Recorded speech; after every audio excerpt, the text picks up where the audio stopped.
This time on 4x4 Garage, we're back at Ian's shop working on the Colorado.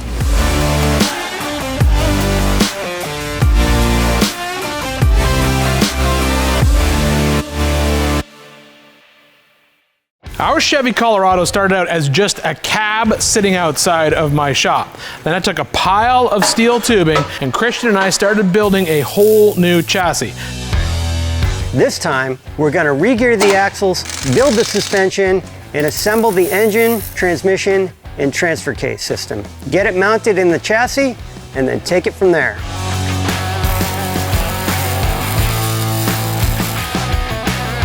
OffRoad Design is the longest continuous UA sponsor. They're one of those companies that really puts their money where their mouth is, out on the trail testing all the parts that they offer.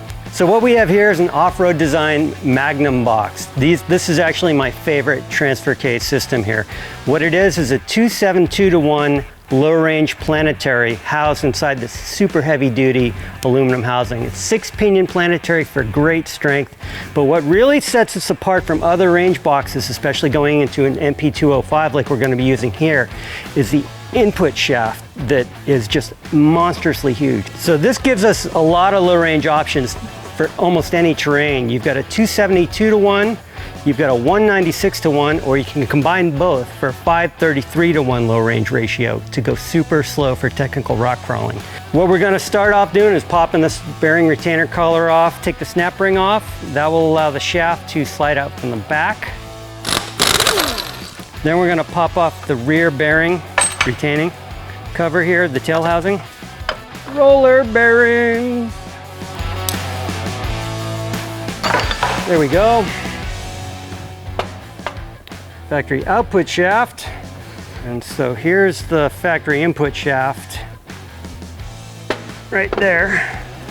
And here's the new Magnum input shaft. So you've got the gear and everything else internally is the same, but whereas the normal input shaft would be that diameter, here we've got this huge monster. Now that we have the Magnum input shaft here, that'll allow the Magnum box to just slide right on the front of this MP205.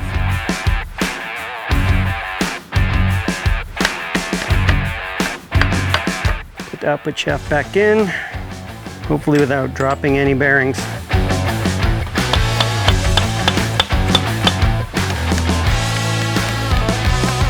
We are spinning.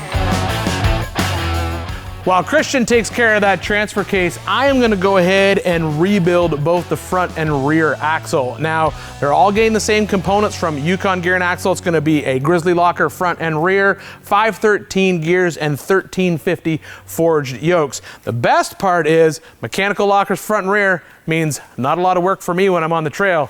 I just hit the Sirius switch on the front of the hubs and I'm ready to climb over some rocks.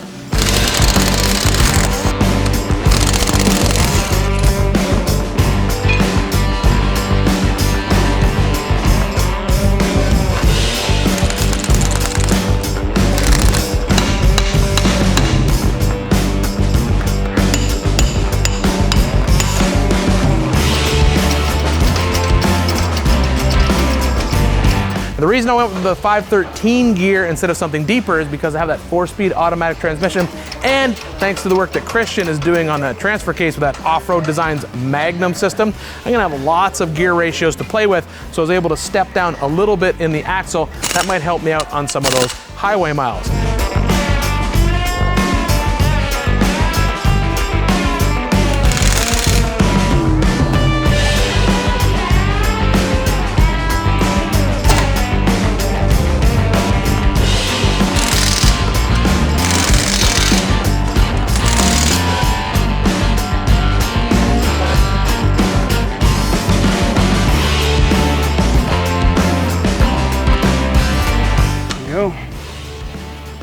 Gently separate these two.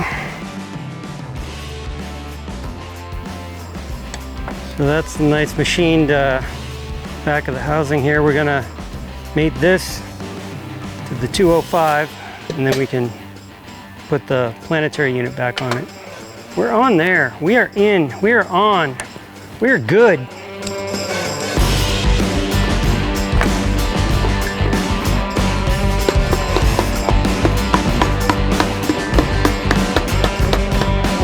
The Magnum's all installed on the 205, and now we can get it put behind the transmission. One cool thing OffRoad Design does is it gives you this mid mount here that goes on the base plate of the Magnum under here. These are really heavy, so having this all cantilevered off the back of the transmission, this mount will really help keep things solid and stable. The engine that is going in the Colorado is a pretty common package that I've put in a bunch of rigs, and that is a GM 5.3 liter. Some people call this the truck LS, so it's an iron block aluminum head, basically modern engine. I buy them with the factory harness already on them, and this actually has the factory computer already cut down and set up for like a hot rod installation. So I just need to hook up power, switched power, and ground, and this thing is ready to go. Now behind it is where I'm changing it up just a little bit. Normally, I'd slip a Turbo 400 behind this engine because that's one of my favorite transmissions in the world, that and a 4L80E. But as we've said many times, Ultimate Adventure sometimes includes a lot of road miles. So instead, I've opted to go with a 4L65E. Now what that gives me, it actually gives me a better low range first gear, but the big benefit here is the overdrive fourth gear, which will just make driving this Colorado on the road a lot nicer.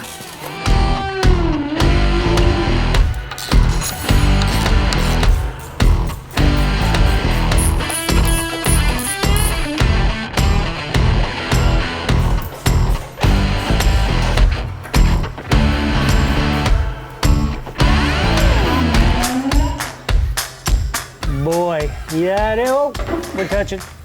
That's probably good.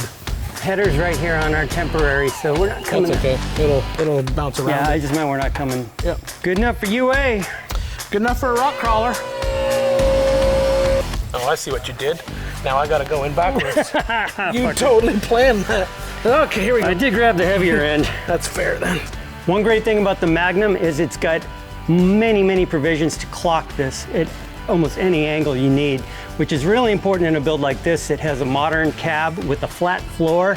That's why we build these cages underneath, to give a little room. Otherwise you have to completely chop the floor and move things up. We'll take this off, install the studs where they go, then we'll reinstall it on the transmission for good with some RTVs.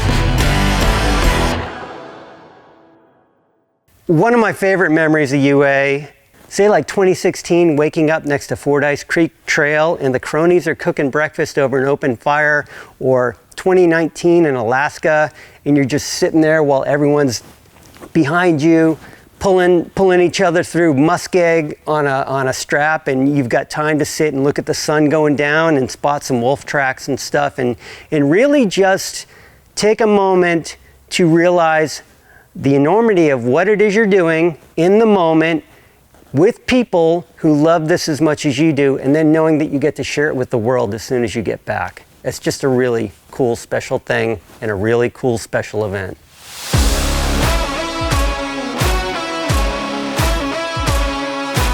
With our engine and transmission mocked up into place, I'm going to build a belly pan and engine mounts. The belly pan will act as a front skid plate to protect our oil pan on the engine and adds strength to our engine mounts.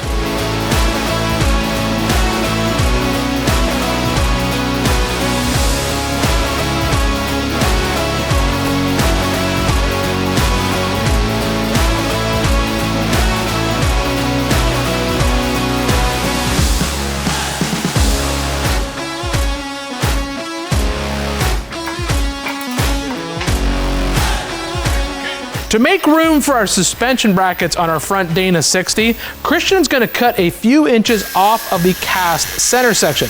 This is a very common practice, and it gives us an area of bare axle tube to weld to.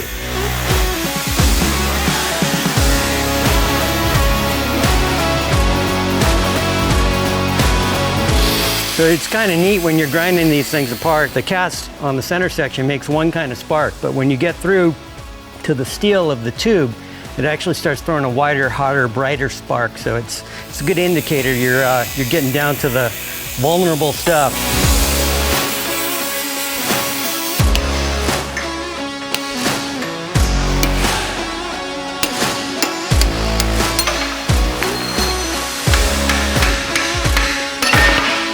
Aha, I win!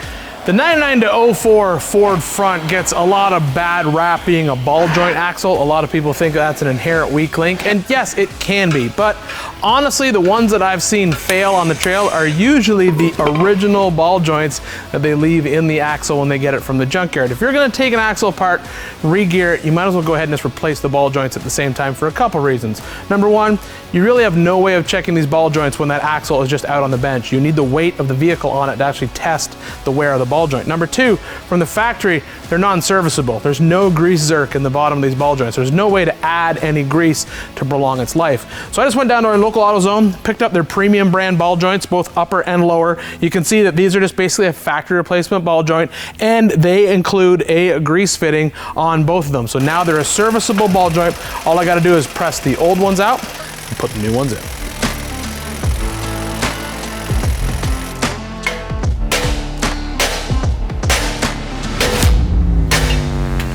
Ball joint out.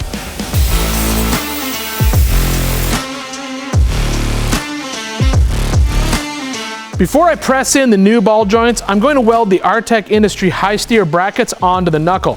Now this bracket will allow me to run two Heim joints at either end, one for the tie rod and the other one for the drag link, both in double shear.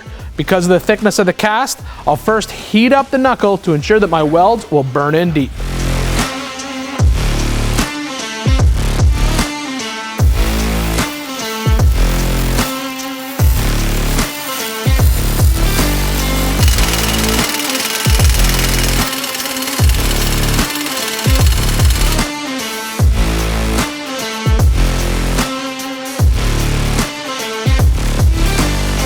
So we got the Dana 60 under the chassis here. We measured side to side and front to rear, got it positioned where we want to. We're gonna build a 3-link suspension, so we'll have 2 lower control arms, 1 upper control arms, a track bar, and then a drag link here. So we got these springs here at ride height. This should be a nice, relatively low and stable build, not goofy tall, but we're still gonna have a good amount of wheel travel, should be able to hit things really hard.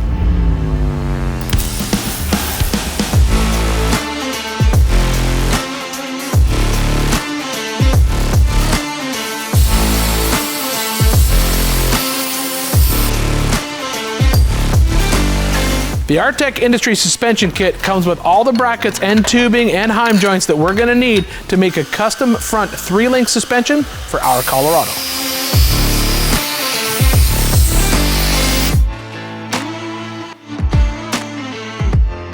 The Quigley Motor Company has been a supporter of Ultimate Adventure for years. They give us a 4x4 van and a driver that hauls our video crew around. Quigley for decades has specialized in converting 2-wheel drive vans into 4-wheel drive vans. And part of converting a 2-wheel drive van to a 4x4 van is building your own drive shafts. So we have these Quigley custom drive shafts. It's the official custom drive shaft of Ultimate Adventure. We have a 1350 front, a 1350 rear.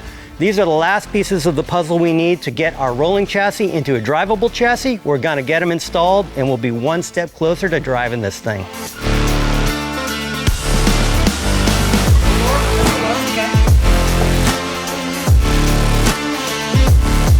So the engine, transmission, and T-case are in place. The axles are under there. It's really coming together. I'm getting excited to see what this thing's gonna look like when it hits the trail.